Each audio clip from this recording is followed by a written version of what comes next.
अमरावतीत प्रियकरानं अत्याचार केल्यानं एका तरुणीनं आत्महत्या केली। वडिलांच्या अब्रूला धक्का बसेल या विचारानं तिनं आपलं जीवन संपवलं।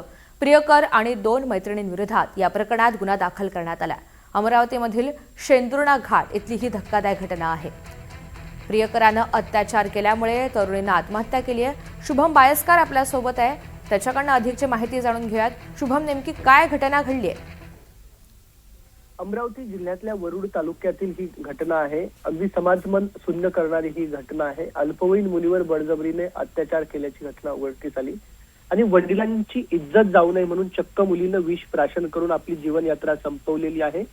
या प्रकरणामध्ये प्रियकरासह त्याचा मित्र आणि मृतक तरुणीच्या 2 मैत्रिणी विरुद्ध गुन्हा दाखल करण्यात आलेला आहे। शेंदुर्णा घाट पोलीस स्टेशनच्या हद्दीतील ही घटना आहे आणि शेंदुर्णा घाट पोलीस या घटनेचा अधिकचा तपास करतायत। मृत्यूपूर्वी तरुणींनी लिहिलेली चिठ्ठी लिहिली होती आणि प्रियकराने बळजबरीने तिच्यावर अत्याचार केल्याचा उल्लेख जो आहे तो त्या चिठ्ठीमध्ये आहे आणि एकूणच ही संपूर्ण धक्कादायक घटना आहे आणि याच मानसिक धक्क्यातून तरुणीनं हे आत्महत्येसारखं पाऊल उचललेलं आहे। एकूणच या संपूर्ण घटनेविषयी समाजमन सुन्न आहे आणि परिसरामध्ये हळहळ व्यक्त केली जाते। बरोबर, धन्यवाद सविस्तर माहितीसाठी।